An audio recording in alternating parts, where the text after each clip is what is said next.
Welcome back.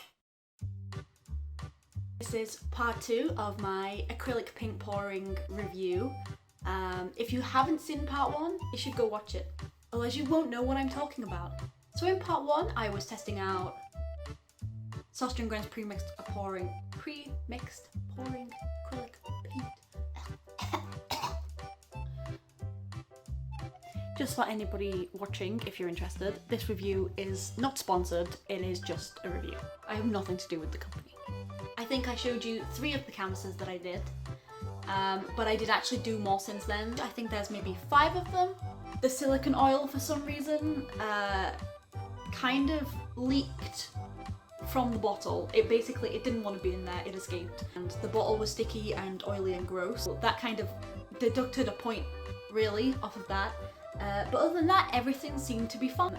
All of the consistencies were great, the colours were beautiful, even the canvases I used were great, which were also from Sostrene Grene. And then it dried. I'm not being dramatic. I am being dramatic, but I'm not being dramatic. Everything was going perfectly until the canvases dried, and then for some reason, I'm just gonna show you. This is the first one I did. I don't know if you can really see it on the camera because it's very, very light. There's lots of, it's very subtle mix of colours, to be fair, except this bit here. I really do like this piece. I adore this piece, and to be fair, this is probably one of the best pieces in the way that they turned out. So this is the first one I used with silicone oil. And as you can see, the silicone oil worked beautifully. It's got lots of cells. It's very cute. It kind of reminds me of Finding Dory from Disney. Except that this dried almost 2 weeks ago. And yet my hand is still oily.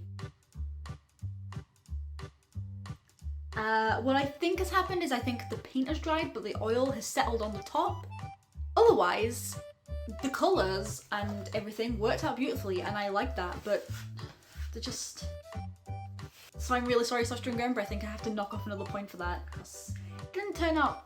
Like, nobody wants to touch oily canvases. This one's exactly the same. You can see the sheen on it. It's so disgusting and oily. And I'm not quite sure why it does it. Because I thought that the silicone oil was supposed to mix and dry, but maybe I'm just wrong, but now I have oily hands. So the weird brown that says orange on the front is this kind of orangey brown here. Closer. There you go, there's the orangey bit. And this one turned out really nice as well, to be fair. Like, I am really impressed with it because I picked the dirtiest, most disgusting colours to put together, really. And it still turned out quite nice. So I do really like that. It's just a shame that the oil. But what can you do, really? I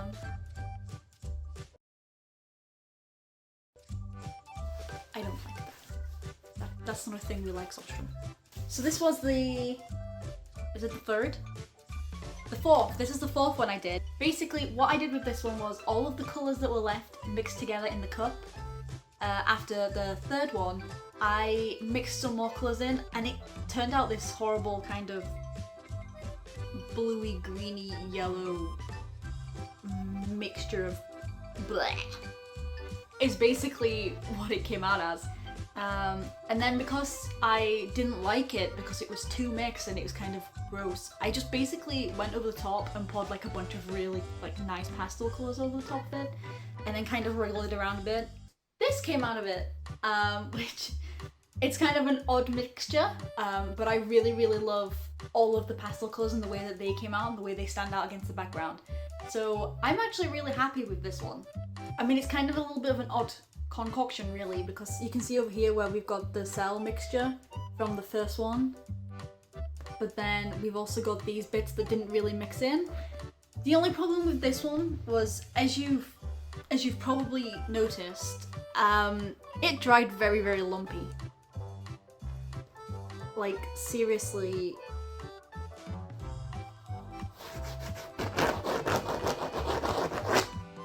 And I didn't think that acrylic pour would dry clumpy unless there was clumps in it. But the thing with this one was there shouldn't have been clumps in it because there was no need for it to be clumpy. I'd mixed it perfectly, there was no clumps in it when I mixed it, but then when it dried, maybe I'm just not cut out for this, maybe it's the paint, but either way, none of these really seem to be working out. I'm gonna move on to the next one, which I definitely did not do on camera, which dried exactly the same way. For some reason, it all kind of clumped together and took paint off the canvas underneath. So this is what it looks like from the front, and as you can see, it looks very, very nice. And if it was flat and matte, it would look very marble and very, very, I don't know, elegant. But as you can probably also see from where you're sat on the other side of the screen, it's kind of curdled. Looks a little bit like milk, or when it's gone rotten, or cheese. But either way, it does not look too great. It does not look pretty. It does not look like something that you would want on your wall, basically. Because as you can see, it is lumpy and gross. And I'm not quite sure why it's done that, because there are pieces here where you can literally see the canvas underneath. I'm starting to think that maybe it's the paint. Okay, so on to the last one.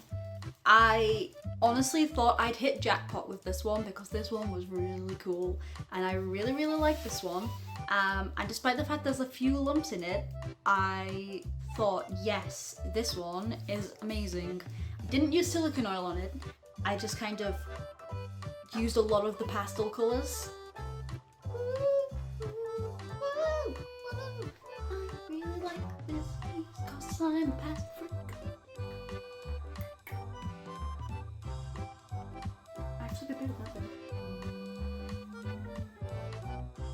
As you can see, some of it is lumpy, and I don't know what this really weird bit is here, but it kind of dried wriggly like the first one, the very, very first one that I did, like weeks ago. And then it cracked. Like, what's that about? Okay, as you can kind of see here, it's cracked and there's lots of little holes in it. And you can see the orange that's underneath, which is a little strange, but this one did dry mostly flat, and I think it might be my favourite out of all of them, despite the fact it's a little bit messy. I'm gonna stick some varnish on them and see how they feel, and see how I feel about them, but I do kind of feel like, despite the fact that the paint was really, really good when applying it, it doesn't dry too great. Which is kind of really upsetting and sad, because I thought that, whoa, this one's a winner, this one's really cool. Until it dried. And then it wasn't so cool, you know? It's kind of sad, because Sostrene Grene is my favourite store for art supplies and brushes and things. And I get paint from there, and I get metallic paint from there, and it's always turned out great. Don't get me wrong, this isn't a bad review, because I really love the colours of the paint, and I love the application, and I love how easy it was to make these. Because it was like, you didn't have to mix it, and you didn't have to get pouring medium, and it was a lot cheaper really, because pouring medium for a small bottle is like something like, I think it was like £18 from Hobbycraft, and I think it was like £12 in the range, and that's for a small bottle. And the bigger bottles were even more expensive, so don't get me wrong, this is the cheaper option. And you do get a lot of paint and great quality colours in these boxes. So let's think about this logically. So out of 10, I'd have to take half a point off for the silicone oil leaking, firstly. So that's 9.5. I loved how smooth it was to pour it on, and it was less messy. It's the drying that lets you down, because we've got one that's lumpy, so that's got to have at least a point off, so that's what, 8.5? The silicone oil didn't dry or mix in properly, so that's, let's say, another half off, that's maybe 8. The canvases were great. They're not on review, but the canvases were great. I think it's really just this one that really let me down, because I thought it was so great and I loved the colours. It dried looking a little bit like a dried up desert or a bit of a weird mountain range. So I think I'm going to have to give Sostrene Grene's pre-mixed acrylic pouring paint a 7 out of 10. Thank you for watching, guys. Please like and subscribe, and I will see you next week. Bye, guys.